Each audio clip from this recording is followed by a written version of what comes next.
Welcome to Distance is No Obstacle, the medical education podcast aimed at providing bite-sized education and information for doctors working in rural and remote Australia. Today we hear from emergency physician and medical administrator Dr Mark Monaghan. Mark, you recently gave a talk at the Rural Health West annual conference about climate change and the emergency department.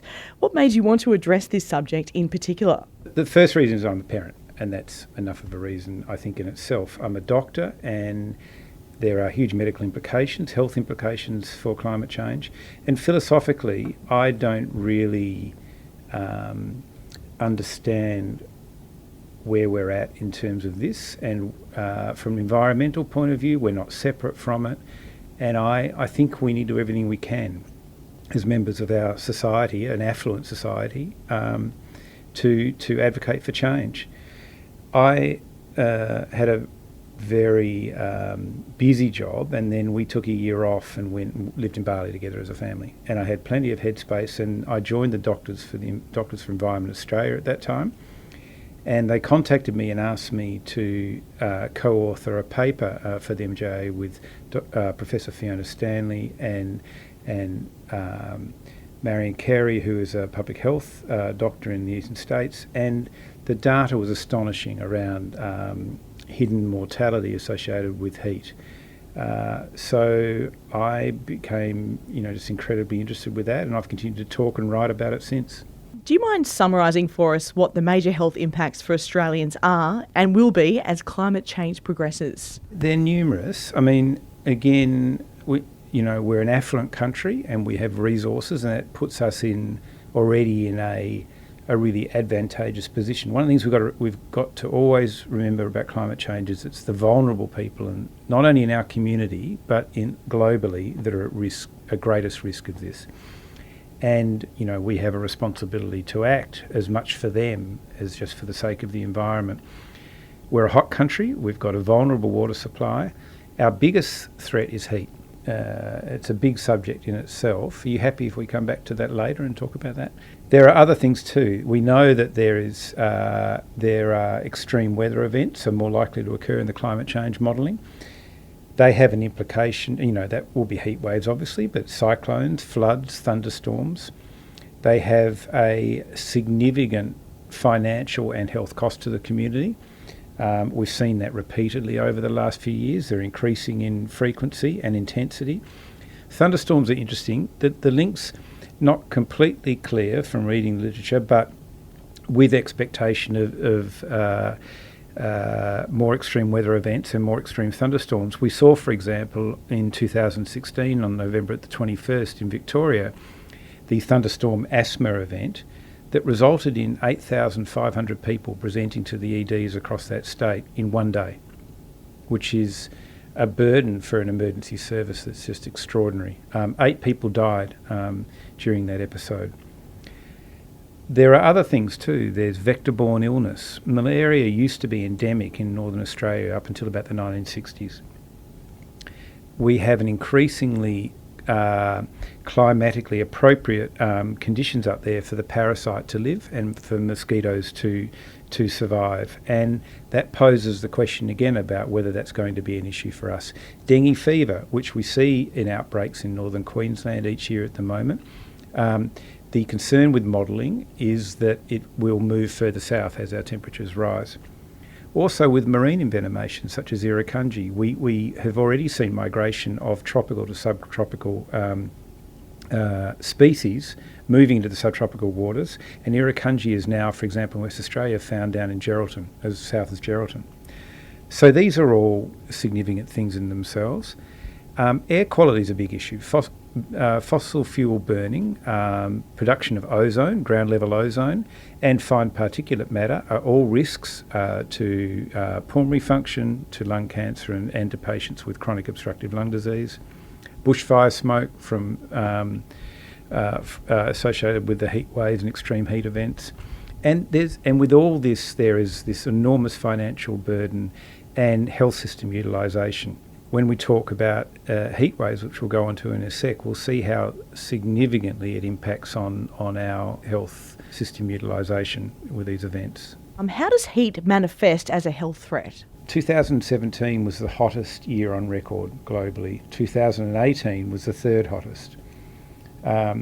We've had high temperature records have been broken again this year, 2019 in Adelaide, the 24th of January, it was 46.6 degrees. We've had doubling of record-breaking summer temperatures and hot days in the past 50 years, and every decade since 1950 has been hotter than the one before. We know that in the last 100 years, heat waves have caused more deaths than all the other natural hazards combined together.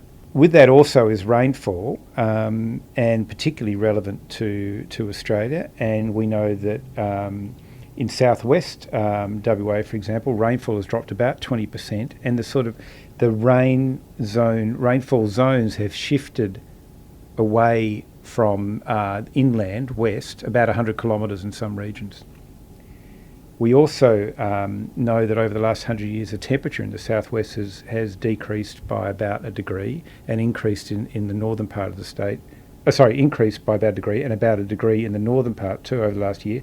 But the rainfall in the northern part of WA has increased, and that combination of increased rainfall and increased temperature is what we're worried about in terms of vector-borne illness changing. So if we get onto heat, there are direct heat effects, morbidity and mortality associated with heat, which we'll go on and talk about in a sec. There are also the sort of secondary health effects from bushfires, from infrastructure damage, from decreased work capacity, increased droughts, decreased crop productivity. If we look at the direct sort of illness from heat, again you have the classic heat-associated illnesses, the sort of heat stress, the acute renal failure scenarios, and heat stroke. But we also note an increased overall all-cause mortality, and I'm going to talk about that more in a minute, which isn't directly related to those illnesses. And again, like we said at the start, this is predominantly about vulnerable people, not just globally, but in our communities. So people at extremes of age, with comorbidities, socially deprived people, particularly living in urban environments, people with chronic psychiatric burdens, and outdoor workers and athletes are the people that are at greatest risk of getting harmed from heat. When we go back and look at those specific heat illnesses, heat stress, so that's a rising core temperature in an environment where it's difficult to thermoregulate effectively. Patients present with headache and fatigue and pre-syncope, not necessarily noting thirst. And that can be a significant illness for vulnerable patients in those groups we talked about. Heat stroke, classified as exertional or classic, again occurring with those at-risk groups, with a temperature of greater than 40 degrees, body core temperature greater than 40.5 degrees. They get denaturation of proteins, multi-organ failure, CNS, depression, seizures, and death. The indirect all-cause mortality is a thing I think that I didn't really recognise as an emergency physician. And I think you don't recognise it because it's just part of your landscape, that you're at work and elderly patients come in, or patients with comorbidities, and they come in cardiac arrest. But the stunning thing is really the data around how frequently that happens in heat waves. We're talking about patients, at-risk group of patients greater than 65 years of age. By 2031, a quarter of our Australian population will be greater than 65 years of age, including me, sadly. Those patients have a decreased cardiovascular reserve, decreased mobility, decreased capacity to seek cooler environments, depending on their health, and they're often on medications, whether it be vasoactive, vasoconstrictors, vasodilators, beta blockers, Neurolepts for the patients with a chronic psychiatric illness, diuretics. All of these things put people at increased risk of getting sick in the setting of extreme heat. In 2009 in Melbourne, there were 3 consecutive days greater than 43 degrees.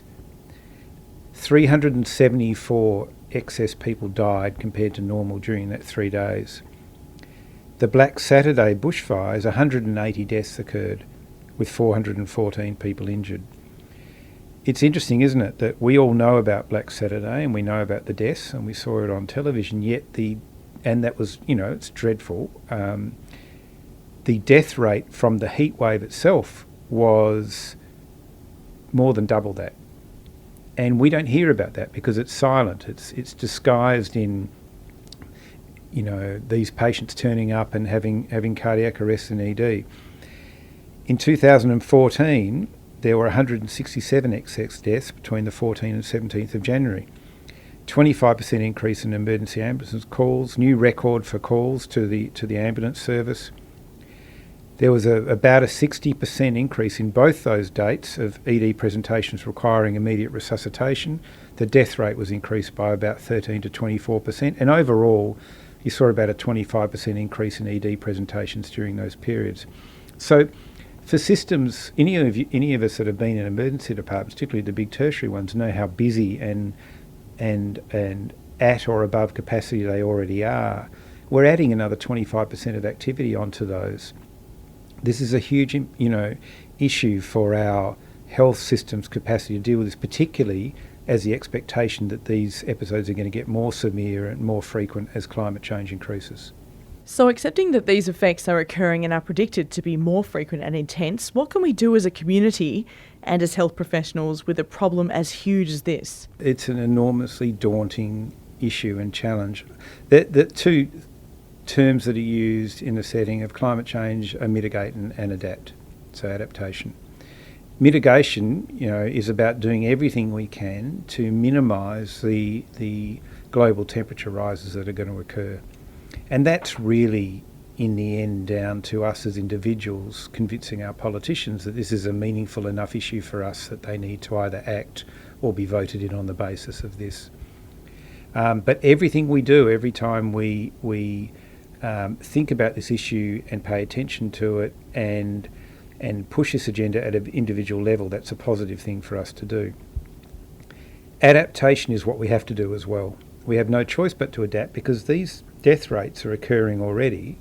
They're very, very significant just in themselves, and this is everything that scientists who know about this tell us, that this is going to get more severe and frequent. So we have no choice but to do something in terms of adaptation. So beyond an effective climate change policy, we have to, this is being done to some degree, start looking at our urban planning, at retrofitting our urban regions. There's this concept of urban heat sinks, and there was an article in The Guardian, I think last year, talking about this, where they had modelled that big cities across Australia are going to get up to 50-degree temperatures. And this is about holding on to the heat.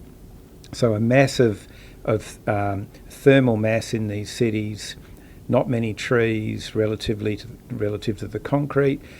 As a heat wave continues, day 1 to day 2, you start seeing rises in temperature, and the city can't release that temperature overnight. For people that live in Perth, they'll notice if they drive past Kings Park on a hot night, it is way cooler driving past the trees than it is driving through the centre of town or through suburbs. And that's about that heat sink release of the heat overnight. Cities don't do that effectively, and so we know that cities get hotter and hotter. We saw that in Adelaide this year with the new record temperature. So working around how we urban plan and how we retrofit our cities to minimise that's going to be very important, because of those vulnerable people, a lot of people in Homes West homes, elderly people living by themselves, people with psychiatric illness, live in cities, and they may not be able to afford air conditioning, or the heat may result in the power going out, and they are at risk in terms of that. The Bureau of Meteorology are very increasingly good and very, very good at the moment at heatwave warning systems. Their website's tremendous. I encourage anybody who's interested to have a look at it. But we also need a more systemic response to protect the vulnerable people in our community. Public warnings from the health department, from the government, limit your exposure, adequate hydration, check on vulnerable relatives are all very important things to do. Limit outdoor activities, outdoor work, and rules around that, and sporting events in extreme heat.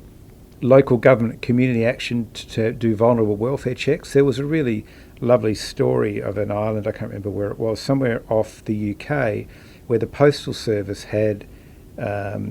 were sending less and less letters because of emails and internet and so on. And so they changed their approach in terms of the role they were doing, and they started going to elderly people's homes and just checking on them each day, making sure they'd eaten, that they'd had their medications, that they hadn't fallen over and broken their hip. And it was a lovely way for a small community to alter the way it did its business to check on its vulnerable people. And in small towns, that would be a really, or indeed a local community within a city, there's a really good opportunity there to do that kind of thing. From a GP point of view, it's been recommended that they consider things such as identifying their at-risk patients, educating them, have education in their waiting rooms about these issues, pre-summer health checks, and again, coordinate with local services to identify their vulnerable patients and make sure they're checked on during heat wave episodes. We also need to think about the fact that we can't continue just to deal with this issue in terms of our health system as business as usual, and we have to look at a strategic plan to building capacity for that. Professor Tarun Weramenthra is currently leading a team who is looking at the impacts of climate change on health, and that's a very welcome thing. That's a WA originated project that's occurring right now, and they're having a look at this and going to report back after the Sustainable Health Review, and I think that's a tremendous step forward for us as a state, because we hadn't really stepped up to address that issue prior to that. So I guess they're the major things that we can think about doing as health professionals, apart from advocating for what is the WHO describe as our number one major public health threat globally. The last thing I would say is that, and when I gave the talk, I mentioned this at the end of the talk. In fact, I played the YouTube clip. There's a young woman named Greta Thunberg who spoke to the UN. I think she's from Sweden. I could be wrong. I apologise, Greta, if I am. A really wonderful young woman who spoke to the UN about climate change, and you can get it on YouTube, and it's the most extraordinary clip from a young person with clarity, unemotionally, talking about this issue in a way that adults don't seem to be able to do it. And I would encourage you all to not only look at it, but to show your children, because it's just absolutely inspiring. That's fantastic. Thank you so much for your time today. Greatly appreciate it. Thanks, Kate.